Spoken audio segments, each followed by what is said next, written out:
Paul, welcome to the podcast. Okay. Thank you for inviting me again. Thank you for coming on. The building regs, and specifically the calculations behind the building regs, are confusing for all the companies in the fenestration world. Why is that? It's very, very simple. There's too many methods. That's the issue. So when you're creating, for a new build, when you're creating a new dwelling, you would put in something called the notional value, which goes into the SAP software, and it's that SAP software that will create the values you then have to meet with the building you're putting together. Those notional values for windows in England, for example, are 1.2. In Scotland, they will come as 1.2 from December, but in Wales, it will be 1.3 from November. Wow. So slightly different in each country. Of course, they're notional values. So that's the value that the specifier is working with to do their SAP calculations. What you then have to do is you put in the actual values of all the products you're using in your building, and you compare the output of your notional building and your actual building. And if your actual building meets the demands, then great, it passes. If not, you've got to make some adjustments. But there's the problem, because it's within those values that you actually have a number of different calculation methods in certainly the home nations in GB. So in England, Scotland and Wales, you have different calculation methods in each of those home countries. Okay, that makes sense why it's so confusing then. So whose fault is this? I suppose the problem has always lied with the historic means of doing calculations and some confusion over the years. So when you're talking about SAP and these notional values, the document that covers this is a document called BR443. This tells you how to do your calculation methods for use in SAP for a whole house energy. So that's when you're calculating all the energy loss through a building. Within there, it's very clear. It has an option of actually putting in the exact U value of the product that you're using when it comes to the windows, or you can use something which is called the standard configuration. And the standard configuration is a fixed next to opener window in a set size. However, that then refers to a GGF document and tells you that from that GGF document you can get that standard configuration. What it used to do is it used to also refer to EN 14351. In fact, the new version of BR443 does still mention EN 14351. But that's not mentioned in the building regulations for England, for Part L in England. And that's where it gets really confusing. So you now have in England 4 different methods. One is the exact size and configuration.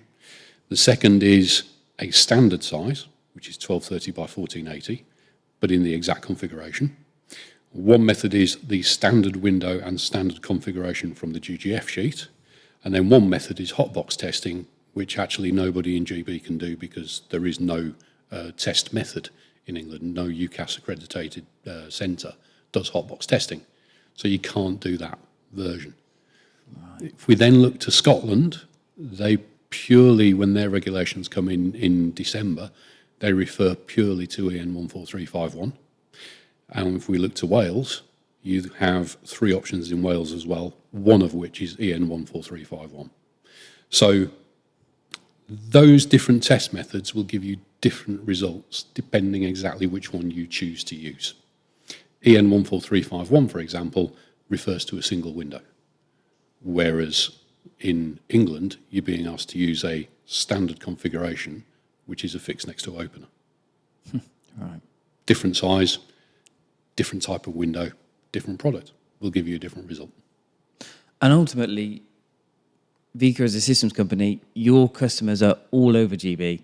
You know, you're not just focusing on England. You've got, in fact, you're worldwide, and you probably, I'm guessing, got more hassle trying to deal with the regulations in Great Britain than you have across the world combined, probably. Certainly, yeah. In GB, we have a lot more problems. Obviously, yeah, part of this does come from the fact that in the rest of Europe, for example, they all refer to 14351.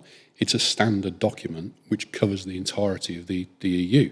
And that's what you then declare your CE marking, or what's now a UKCA marking in England or Great Britain, on. Now, that standard document does refer to this single window, 1230, 1480. So across Europe, that's a standard. But in GB, we have completely different configurations. So it does cause a lot of issues. With regard to our customers, it's much harder for them. It's relatively easy for me to sit here and say, this is what it is in England, this is what it is in Scotland, this is what it is in Wales. Some of our customers are selling products into all three countries. So which piece of paper do they use to prove their compliance? Because actually, in Wales, for example, if it's 1.3 for the notional value, that's very easy to hit with an existing product, whether it be a single window or a fixed next door opener. It's very simple to get to. But there's this element within, obviously, their sales that says, well, okay, how do I prove that? It just adds complexity to their operations. It really does need to be driven down to be one method across all three countries, or at least a similarity between all three countries, because it's much, much harder to do at the moment. And also, I think when it comes to things like this, where there's confusion, there's always gaps and puts people in the position where they can tweak the system to suit them a little bit, because there's no one that they can say, oh, we're following this regulation as opposed to that one. So it's always something. But I mean, the government have a massive responsibility here, but they're not just trying to annoy everyone. What are they trying to achieve with these? Yeah, I mean, the underlying part of all of this and the changes to the building regs that we've recently seen are very much a step towards 2050.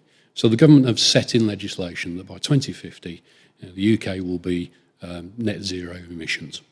And that legislation can't be changed. And this is why you're seeing a lot of changes to things like diesel and petrol cars.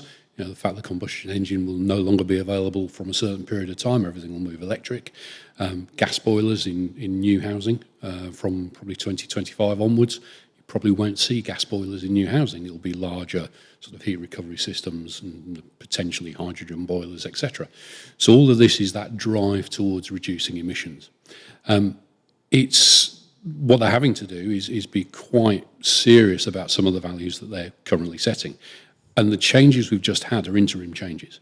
So there's another set of changes coming in 2025. Well, that's the plan, is to have another set in 2025. The problem for a systems house is that that's not a very long period of time. So we have a situation where it will go to consultation next year. After consultation, we'll get the results probably late 23, early 24. New legislation will come in 24 and be implemented in 2025.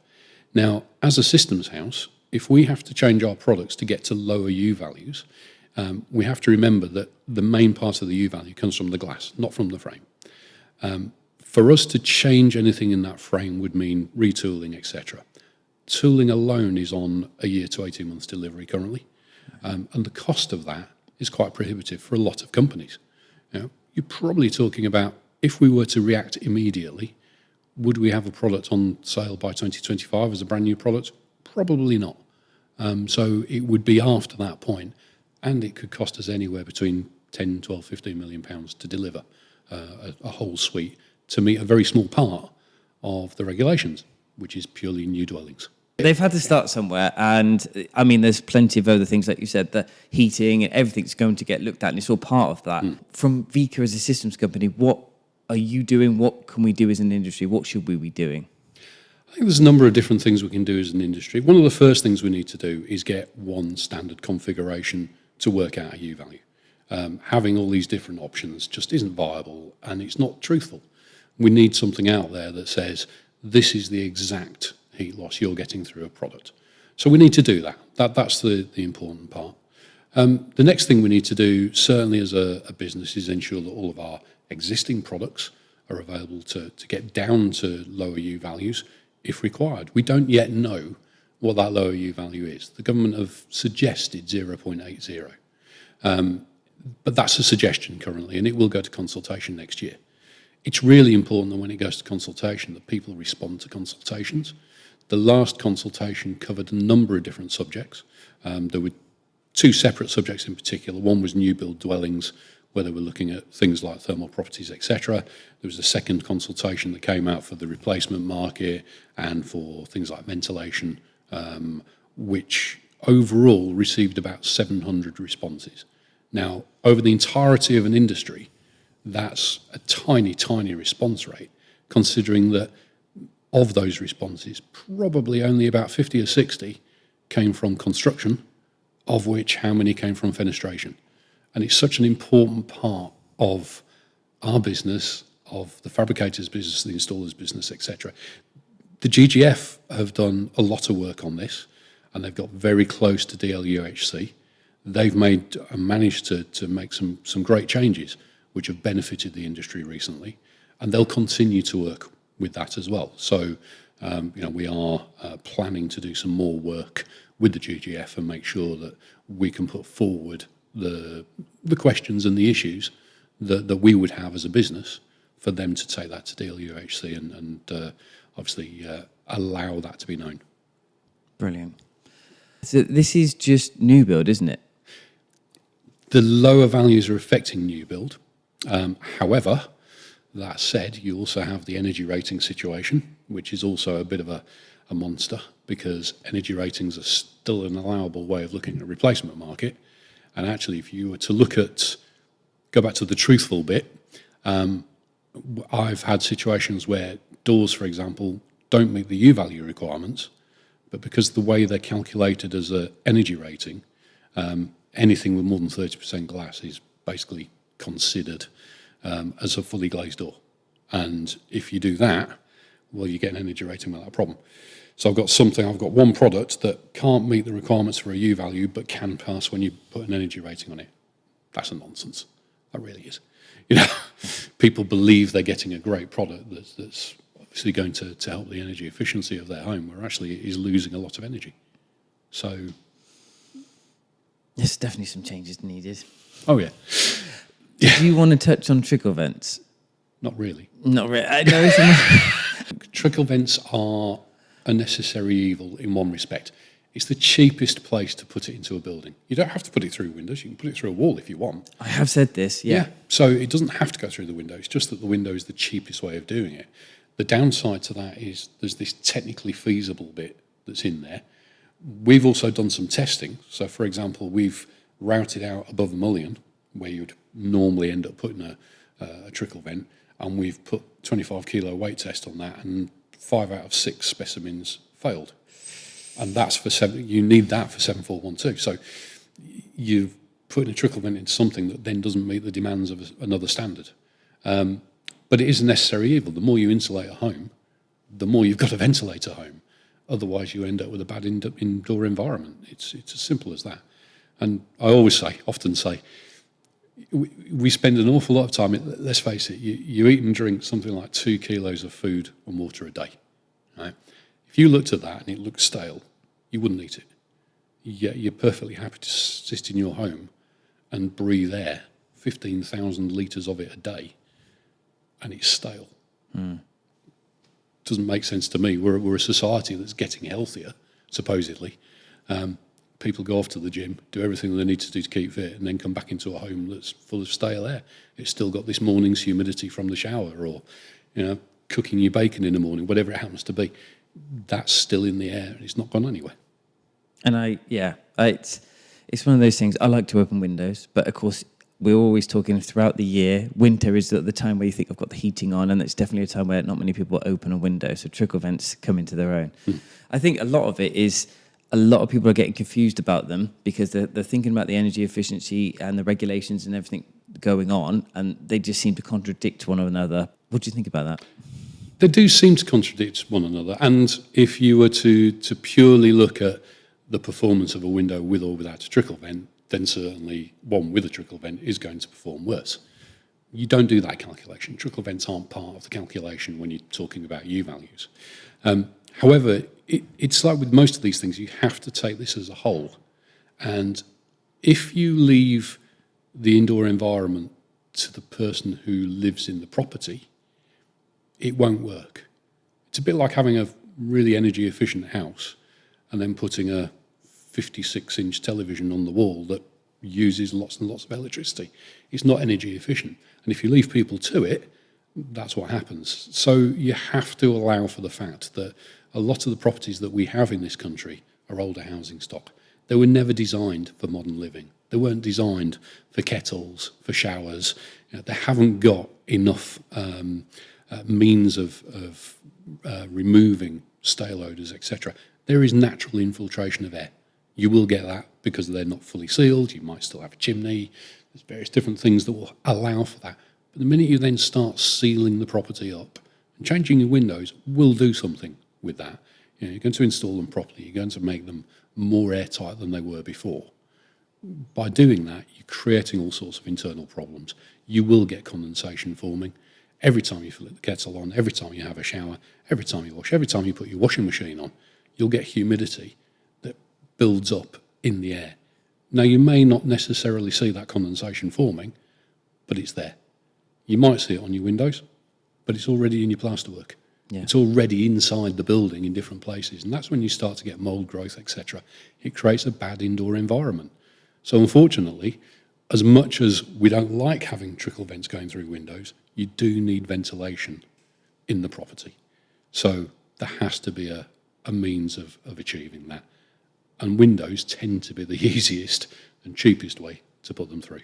Yeah, makes perfect sense to me. And I think, like you say, it's looking at the maybe the older properties. I know the newer ones are designed with moisture and removal in mind. For example, I know my kitchens and bathrooms, they have extractors built in, and I think they're on some sort of humid sensor as well, so they will kick up if they sense more and things like that. But it's little details that, and this is something over the years of selling, I did say to people, look, you don't have to have trickle vents. You can put the hole in the wall and have an extractor or get that kind of vention, or go back to air bricks. Yeah. There's nothing wrong with them. You know, they let in a breeze, and you can't really control it as much as a trickle vent because you can't close it off. But the option's there. You don't have to. And I think most of the time consumers are looking at it from an eyesore point of view. That was one of the biggest things that I don't want it to. You know, it was never about what they did; it's what they looked like. Yes, which is a problem. And I think, you know, some companies are trying to solve that. They're trying to move them. And it's interesting what you said on position as well, because I have seen it's more European companies seem to be moving them to the side rather than at the top, which sort of solves those problems to some extent, I suppose. But there's always going to be a weakness where there is a trickle vent. Yeah, and the problem you'll then get is by moving them to side. We do have something within regulations that says that trickle vents, background ventilators, should be set at 1700 mil high. That's from finished floor height. And one of the reasons for that is obviously it avoids thermal discomfort. So there's nothing worse. I get this at home. My house is 110, 120 years old, something like that. And during the winter months, we suffer from thermal discomfort because we have air bricks, suspended floors, and that draft comes in, and it basically comes in around your feet. So you have cold ankles, cold feet. Thermally, it's not great. The house might be warm, but you still feel cold. It's a bit like having an open fireplace. Yeah. One half of you is far too hot, the other half of you is far too cold because it's the other side to the fireplace. So it causes that issue. And again, you're trying to get that fine balance of saying, look, we need the ventilation, but ideally we need to set it in such a position that it doesn't have an overall effect on the people using the property. So that's one of the areas that we need to consider. That said, it does also say that you need to cut 10 mil off the bottom of your door so you get a through draft from one side to the other. So you will get that thermal discomfort anyway. It's going to pass across you. So difficult subject, ventilation. So. It is, which I'm sure we'll come back to at another point. But thank you, Paul. Thank you for your time. No problem. Thank you very much. Speak to you again too. Will do. Thank you.